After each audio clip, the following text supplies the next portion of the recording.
कि भारत का प्रति वर्ग किलोमीटर जनसंख्या घनत्व है, क्या है, 2011 की जनसंख्या रिपोर्ट के अनुसार आपको बताना है, ठीक है ना। ऑप्शन आपके सामने है, तो देखिए इसका करेक्ट आंसर होगा ऑप्शन बी, है ना, 382। चलिए अब देखते हैं अगला प्रश्न। अगला प्रश्न आपके सामने है कि भारत में राज्यों की कुल संख्या, है ना, कितनी है सन 2020 में, ये आपको बताना है ना। भारत में राज्यों की कुल संख्या कितनी है 2020 में, तो देखिए इसका करेक्ट आंसर होगा ऑप्शन ए, है ना, 28। क्योंकि आपको पता होना चाहिए कि जम्मू एंड कश्मीर जो है सो वो केंद्र शासित प्रदेश में विभाजित हो गया है, ठीक है। और पहले केंद्र शासित प्रदेश 7 था, अब हो गया 9, क्योंकि जम्मू एंड कश्मीर को 2 भागों में बांट करके केंद्र शासित प्रदेश बना दिया गया है। चलिए अब देखते हैं अगला प्रश्न। अगला प्रश्न आपके सामने है कि 2011 की जनसंख्या के अनुसार भारत के किस राज्य का जनसंख्या घनत्व निम्नतम है। ऑप्शन आपके सामने है। चलिए तो देखिए इसका करेक्ट आंसर होगा ऑप्शन ए, है ना, अरुणाचल प्रदेश। चलिए अब देखते हैं अगला प्रश्न। अगला प्रश्न आपके सामने है कि निम्नलिखित में कौन सा, है ना, कौन भाषा आर्य भाषा वर्ग में नहीं आती है, ठीक है ना। कौन भाषा आर्य भाषा वर्ग में नहीं आती, ऑप्शन आपके सामने है। चलिए तो देखिए इसका करेक्ट आंसर होगा ऑप्शन सी, है ना, तेलुगु। चलिए अब देखते हैं अगला प्रश्न कि निम्नलिखित राज्यों में किस एक में, है ना, जनसंख्या का घनत्व सर्वाधिक है। ऑप्शन आपके सामने है।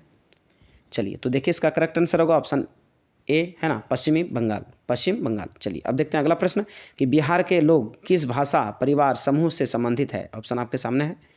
चलिए तो देखिए इसका करेक्ट आंसर होगा ऑप्शन ए, है ना, ऑस्ट्रिक। चलिए अब अगला प्रश्न आपके सामने है कि भारत में पूर्ण जनगणना पहली बार कब हुई थी, है ना। देखिए यहाँ पर पूर्ण जनगणना लिखा हुआ है, ठीक है ना। ऑप्शन आपके सामने है, तो देखिए इसका करेक्ट आंसर होगा ऑप्शन ए, है ना, 1881 में। चलिए अब देखते हैं अगला प्रश्न। अगला प्रश्न आपके सामने है कि भारत में नगरीय जनसंख्या का प्रतिशत है, ठीक है ना, नगरीय जनसंख्या का प्रतिशत है। देखिए ऑप्शन आपके सामने है, तो देखिए इसका करेक्ट आंसर होगा ऑप्शन ए, है ना, 31%। चलिए अब देखते हैं अगला प्रश्न। अगला प्रश्न आपके सामने है कि निम्नलिखित में से किस भाषा परिवार की जनसंख्या, है ना, सबसे कम है ना, भारत में, ये आपको बताना है। तो देखिए इसका करेक्ट आंसर होगा ऑप्शन सी, है ना, चीनी तिब्बती। चलिए अब आते हैं अगला प्रश्न। अगला प्रश्न आपके सामने है कि 2011 की जनसंख्या के अनुसार बिहार के प्रति वर्ग किलोमीटर जनसंख्या घनत्व क्या है, ठीक है ना, ये आपको बताना है। चलिए तो देखिए इसका करेक्ट आंसर होगा ऑप्शन बी, है ना, 1106। चलिए अब देखते हैं अगला प्रश्न कि 2011 की जनसंख्या के अनुसार भारत के किस राज्य की जनसंख्या सबसे कम है। ऑप्शन आपके सामने है, तो देखिए इसका करेक्ट आंसर होगा ऑप्शन डी, है ना, सिक्किम। चलिए अब देखते हैं अगला प्रश्न। अगला प्रश्न आपके सामने है कि 2011 की जनसंख्या के अनुसार भारत की जनसंख्या निम्नलिखित में से कौन सी है ना। भारत में कितनी जनसंख्या है 2011 के अनुसार, ये आपको बताना है। ऑप्शन आपके सामने है। चलिए तो देखिए इसका करेक्ट आंसर होगा ऑप्शन डी, है ना, 121 करोड़। चलिए अब देखते हैं अगला प्रश्न।